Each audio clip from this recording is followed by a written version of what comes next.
Hello everyone, welcome back to my channel. This is Ritu Gupta. आज हम बहुत इंपॉर्टेंट क्वेश्चंस करेंगे जो आपके अभी बोर्ड एग्जाम में आने वाले हैं। उसमें से फर्स्ट क्वेश्चन मैंने लिखा हुआ है बोर्ड पे, जिसमें आपको वोल्ट मीटर और एमीटर की रीडिंग दी हुई होगी और आपसे कहेंगे कि रेजिस्टेंस निकालो। तो आप इस तरह के क्वेश्चंस में सबसे पहले लीस्ट काउंट निकालेंगे और लीस्ट काउंट निकालने के बाद आप वोल्ट मीटर और एमीटर से वोल्टेज और करंट बताएंगे, निकाल के दिखाएंगे और उसके बाद आप ओम्स लॉ लगा के रेजिस्टेंस निकाल सकते हैं। तो आइए देखते हैं हम इस क्वेश्चन को कैसे करेंगे।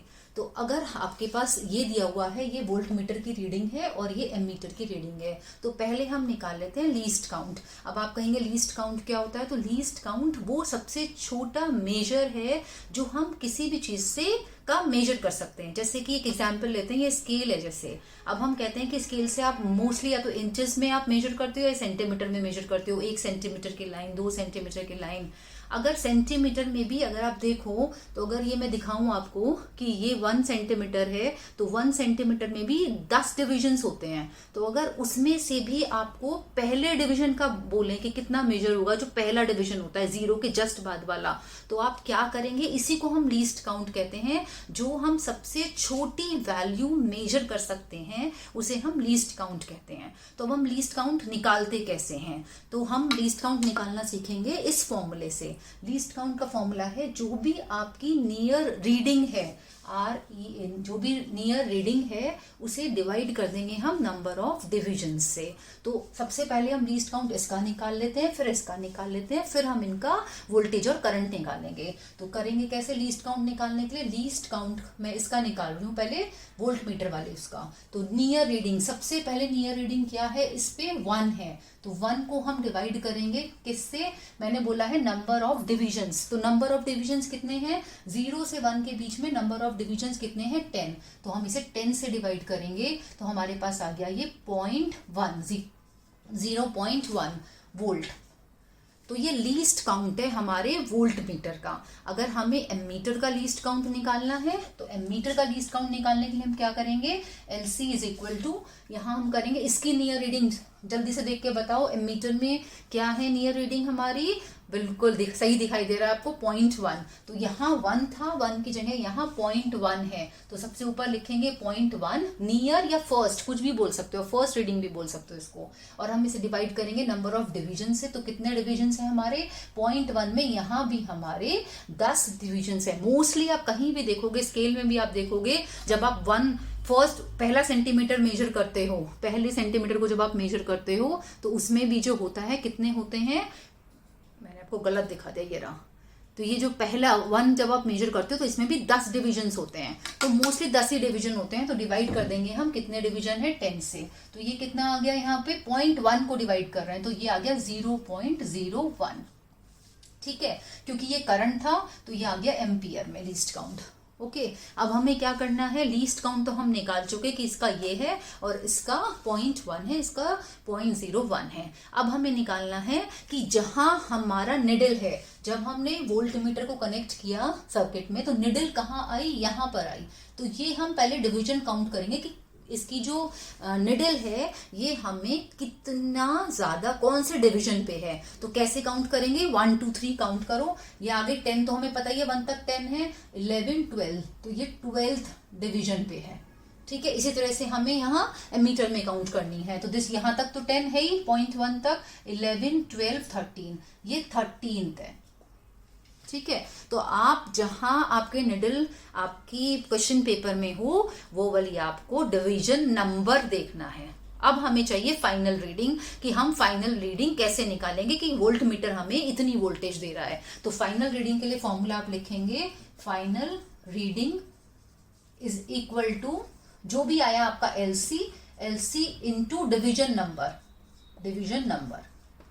तो ये कितना हो गया? LC कितना था इसका? 0.1 इंटू डिविजन नंबर कितना है इसका? 12। तो ये कितना हो गया? 12 इंटू 1.1 हो गया 1.2 वोल्ट तो हमारा यहाँ वोल्ट मीटर 1.2 वोल्ट दे रहा है। ठीक है, इसी तरह से बिल्कुल सेम मेथड से हम यहाँ निकाल लेंगे कि कितना एमीटर हमारे करंट दे रहा है। तो कैसे निकालेंगे, ये भी सेम फॉर्मूला लगाएंगे, LC final reading is equal to LC into division number.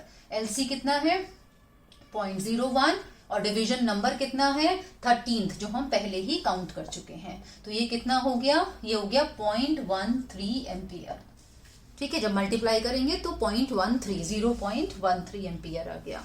अब हमें निकालना है, क्वेश्चन में है फाइंड दी रेजिस्टेंस। रेजिस्टेंस निकालने का मतलब है हमें यहाँ लगाना है ओम्स लॉ। तो ओम्स लॉ क्या है, Ohm's law states that V is equal to IR, और R जब हमें निकालना है that will be V upon I। ठीक है, V कितना है 1.2 और I कितना है 0.13। तो जो भी है इसको डिवाइड करके you will give the answer, point हटा लो तो यहाँ आ जाएगा, दिस विल बिकम 120 अपॉन 13। अब 13 से आप इसको डिवाइड कर दीजिएगा 120 को and you will have your final answer. तो कितना हो जाएगा डिवीजन के बाद, 9 से डिवाइड हो जाएगा, 9 से 27 2 1 1 एंड दिस विल बी 3.0 और ये आ जाएगा लगभग 2 टाइम्स, तो 9.2 ओम। ये हमारा रेजिस्टेंस निकल गया when voltage and current is given to us, और हमें वैल्यू गिवन नहीं थी, हमें वोल्ट मीटर और एमीटर दिखा के वैल्यूज दे दी गई थी। तो ये एक बहुत इंपॉर्टेंट क्वेश्चन है, अगर ऐसा कोई क्वेश्चन आता है तो आप इसको ऐसे अटेम्प्ट करिएगा। चलिए अब देखते हैं next question. We have two light bulbs, one is of 50 watt, one is of 75 watt.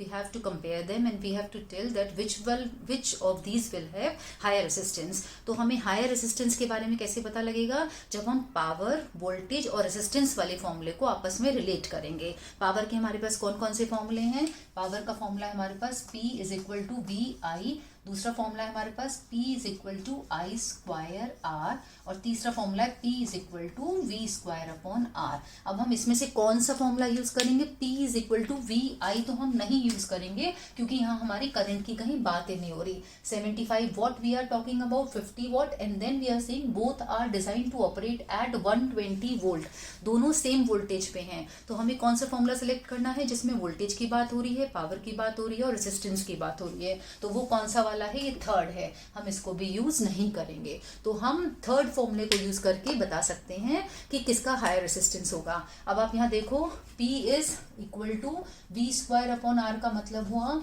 P is inversely proportional to R। अगर P इनवर्सली प्रोपोर्शनल है R के तो जिसकी पावर ज्यादा है उसका रेजिस्टेंस कम होगा, जिसकी पावर कम है उसका रेजिस्टेंस ज्यादा होगा। तो इसका मतलब हमारा जो ये 50 वॉट वाला बल्ब है इसका रेजिस्टेंस ज्यादा होगा। तो it is they have asked कि किसका हायर रेजिस्टेंस होगा, you will write down that 50 watt bulb will have higher resistance because power is inversely proportional to the resistance from this formula. Now they are asking how many times, कितना ज़्यादा निकालने के लिए हम हमेशा comparison करते हैं, और कंपैरिजन में हम दो केसेस लेके चलते हैं। पहले वाले को फर्स्ट मान लो केस को, और दूसरे वाले को सेकेंड केस मान लो। तो पहला वाला है हमारा हो गया P1 is equal to V square upon R1। यहाँ मैंने V स्क्वायर सेम रखा है because it is given 120 volt, तो दोनों में V सेम रहेगा, तो V को आप V ही रख सकते हैं, V1 V2 रखने की जरूरत नहीं है। सेकेंड केस में होगा P2 is equal to V square upon R2। अब हाउ मेनी टाइम्स निकालने के लिए वी विल डिवाइड देम, तो ये हो गया P1 upon P2 is equal to V square upon R1, और ये हो गया V square upon R2।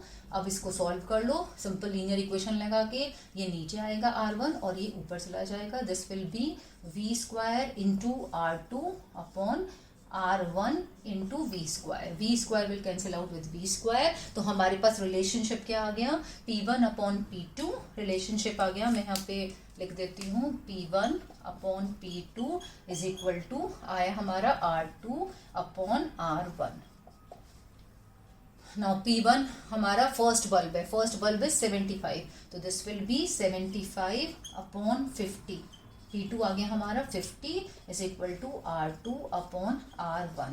Cut कर लो इसको, 25 3 और दिस इज 2, तो ये हो गया R2 is equal to 3 upon 2 R1, या फिर कितना हो गया 1.5 टाइम्स R1। तो ये आपने हाउ मेनी टाइम्स भी बता दिया कि जो दूसरा वाला हायर जो हम कह रहे हैं कि हायर होगा वो कितना हायर होगा। ठीक है, तो हायर वाला कौन सा केस है 50 वॉट वाला, तो वो हायर होगा, उसका रेजिस्टेंस कितना टाइम्स होगा R1 का 1.5 टाइम्स होगा।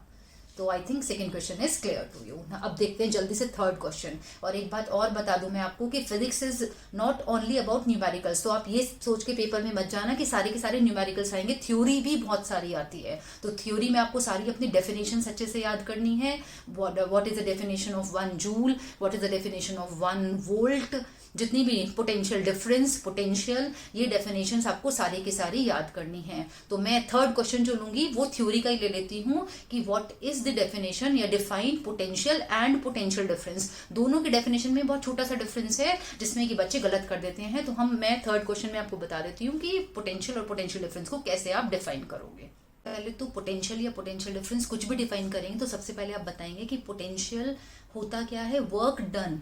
जब हम काम करते हैं चार्जेस को मूव करने में तो हमारे वर्ड्स आते हैं पोटेंशियल या पोटेंशियल डिफरेंस। तो इसकी डेफिनेशन में आप लिखेंगे the work done in bringing a unit positive charge from infinity. अगर हम बात करें infinity to the point under consideration, जैसे कि मान लो ये ए पॉइंट है हमारे पास और हम यहाँ से इन्फिनिटी मतलब जो इसके इलेक्ट्रिक फील्ड में नहीं है, इसके जैसे मैग्नेट का अपना मैग्नेटिक फील्ड होता है ऐसे ही हर चार्ज का एक इलेक्ट्रिक फील्ड होता है। तो अगर इसके इलेक्ट्रिक फील्ड में कोई चीज़ नहीं है, उससे बाहर है, तो उसे हम इन्फिनिटी मानेंगे। तो जितना काम करना पड़ा इन्फिनिटी से किसी चार्ज को ए पॉइंट पे लाने में, ओके, यूनिट पॉजिटिव चार्ज हमने इसलिए बोला क्योंकि हम शुरू में +1 कॉलम मतलब छोटे से छोटा चार्ज लेके चलते हैं जिसे हम यूनिट पॉजिटिव चार्ज बोलते हैं। तो जितना काम करना पड़ा हमें इस चार्ज को इन्फिनिटी से यहाँ तक ए पॉइंट तक लाने में, उसे हम बोलते हैं इलेक्ट्रिक पोटेंशियल। आगे आप ऐड भी कर सकते हो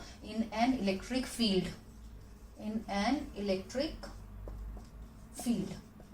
और उसके बाद अगर पोटेंशियल डिफरेंस की बात हो तो पोटेंशियल डिफरेंस में क्या होता है, हम डिफरेंस की बात कर रहे हैं। तो मान लो हम एक चार्ज तो लाए ए पॉइंट पे और फिर हम दूसरा चार्ज लाए बी पॉइंट पे, तो अब यहाँ कोई पोटेंशियल आ गया और यहाँ भी कोई पोटेंशियल आ चुका, तो इनके बीच में जो होगा वो क्या होगा, पोटेंशियल डिफरेंस होगा। तो जब भी हम पोटेंशियल डिफरेंस डिफाइन करेंगे तो दो पॉइंट्स की बात करेंगे, ए और बी। तो यहाँ हम लिखेंगे the work done in bringing a unit positive charge from one point two the other. अगर हम एक से दूसरे पॉइंट पे ले जाते हैं चार्ज को तो जितना हमें काम करना पड़ता है उसी को हम पोटेंशियल डिफरेंस कहते हैं इन एन इलेक्ट्रिक फील्ड। तो यहाँ आप डिफाइन करते वक्त ध्यान रखेंगे, मैं मार्क कर देती हूँ 1 point to the another important है, और यहाँ आपको लिखना है from infinity to point under consideration, जो भी आपने पॉइंट माना है। तो ये डेफिनेशंस अच्छे से याद कर लीजिएगा। अगर जो भी जिनमें से जो भी डेफिनेशन है आपको वैसे ही डिफाइन करना है। और ये आपको पता ही है कि V का फॉर्मूला कितना होता है, W/Q।